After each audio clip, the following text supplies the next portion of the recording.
Okay, good afternoon everybody. Welcome to the RE lesson for this week. We're going to continue looking at Salah or Salat, depending on how you pronounce it. Last week we looked at the different positions of prayer and we looked at the prayer mats. Today we're going to focus on what actually is Salah.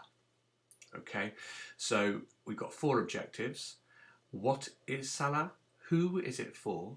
Where do people do it? And why do people do it? Okay, and there is a little sheet for you to put all this information on where at the end.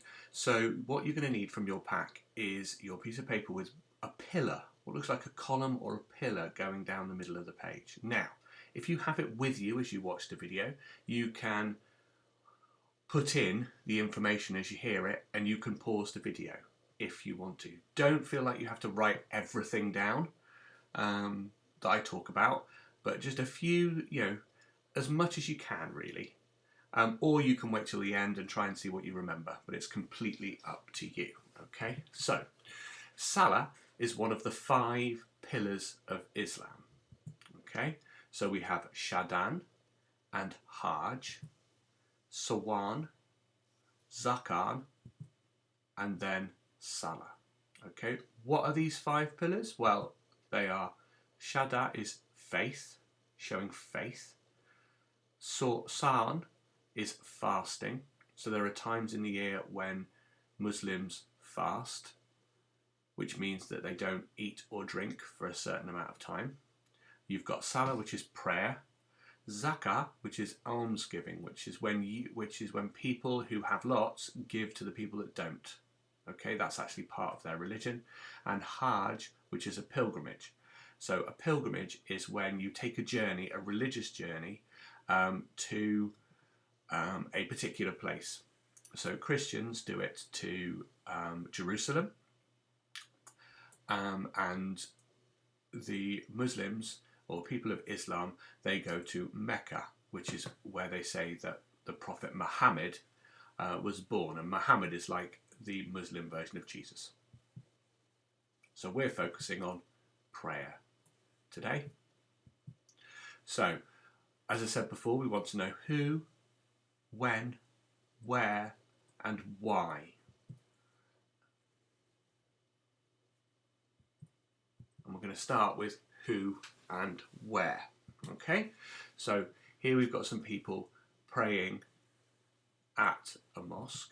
So millions of Muslims all around the world take part in Salah. It's not just it's people in this country, people in almost every country in the world has Muslims, and they all do it.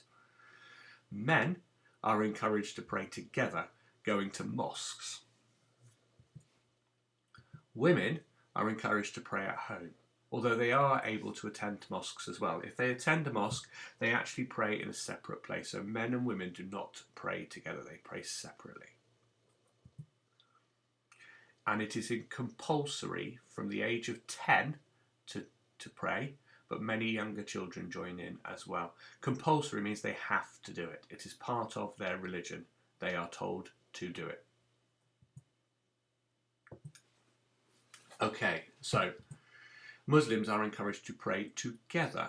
It gives unity. Okay, it shows Allah, who is their God, that they are one of one faith and one family. Whenever Muslims pray, wherever Muslims pray from, they must always face Mecca or Makkah. This is the birthplace of Muhammad. So here, in the middle here, this is Muhammad's tomb, where he is said to have been buried, and everybody is praying facing that. That's why everybody's in a circle around it. When does it happen? So Muslims carry out Salah 5 times a day. And they have set times all the way around the world. So it doesn't matter where you are in the world, that time of day is when you pray. So there's one in the morning, there's one at noon, which is 12 o'clock, lunchtime-ish. There's one in the afternoon, there's one in the evening, and then there's one at night time. Okay, and it's all to do with the position of the sun. So before each prayer time, men and women must perform something called a wudu, and this is where they wash their hands, neck, feet, and face. Okay, it shows God that they are clean and that they are washing away their sins. So they have to come to prayer pure. Each salat position is different and has a number of different poses that can be competed. This repeats for 4 or 5 times. Here are a few poses from people from Chesil having a go.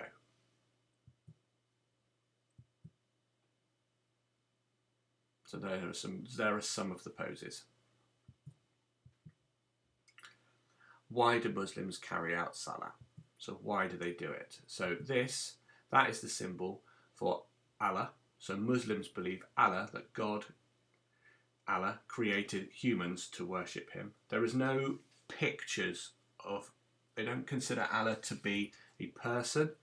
It's just a thought, it's a thing. That's why there's no pictures, it's why it's just writing. Muslims pray for a sense of peace.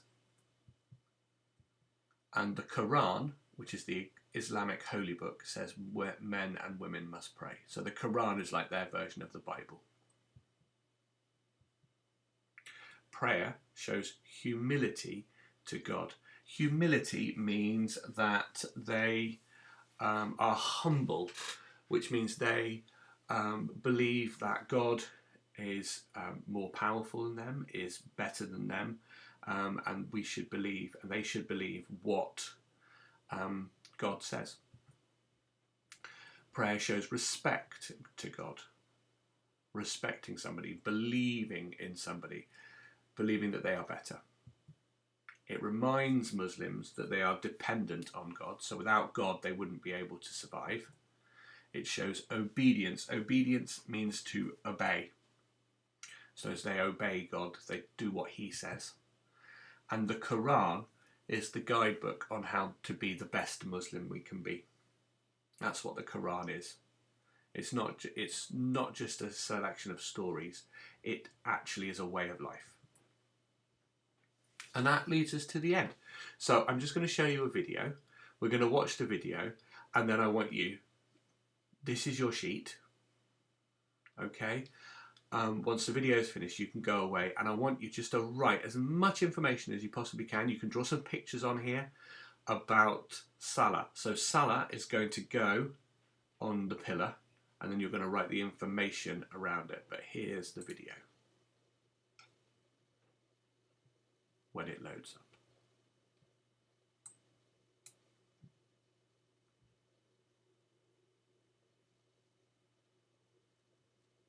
It's only about 3 minutes long, so it's not very long.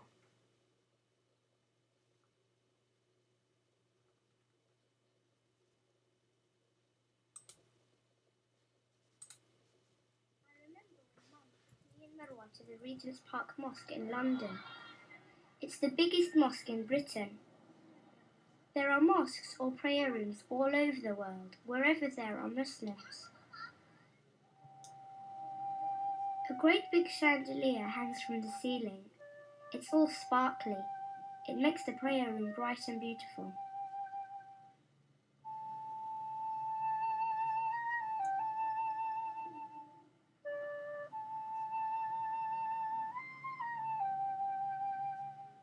When I was small, I asked my dad, "Why do we pray?" And he said, "We pray to be near to God." "You don't have to go to a mosque to pray." This is our family prayer room, but you can pray anywhere as long as it's in a clean place. You can pray at home, At the airport, at school, or at work.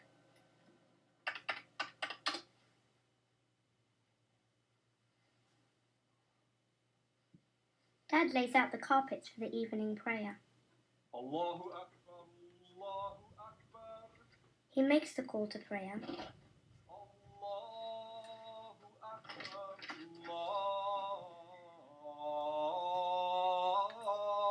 Allahu Akbar. Allahu Akbar means God is great.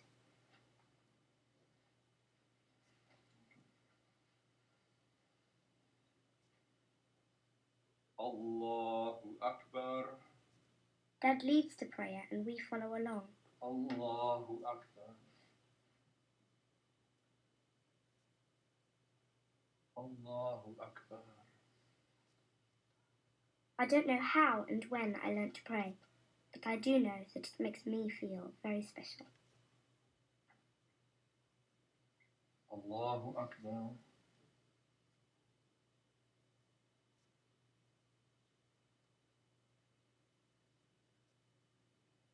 Allahu Akbar. Bismillahirrahmanirrahim. Alhamdulillahi Rabbil Alameen. Rahmanirrahim. Maliki Yawmiddin. A very special place to pray is called the Kaaba. It's a very big mosque. And in the middle there is this big black cube. You know what that is? The Kaaba. The Kaaba. And this is where Muslims go every year from all over the world to do Hajj. Hajj is a special journey to a city called Mecca in Arabia. It is a long way away from our home in England. Once a year, millions of Muslims from many different countries go to Mecca to see the Kaaba. At the Kaaba, they pray to Allah to ask for His blessings. Okay, and that's it. So there was a couple of extra things in there that I didn't mention before, in the fact that we obviously made prayer mats last week. So they knelt on prayer mats when they were doing their praying. And those prayer mats, if you noticed, really, you can always go back and have a look, but if you noticed, it did actually have it was pointing all in the same way. Also, the mum of the family, she was completely and utterly covered up, and that's what women had to be. They had to be completely covered in clothes before they could go to prayer.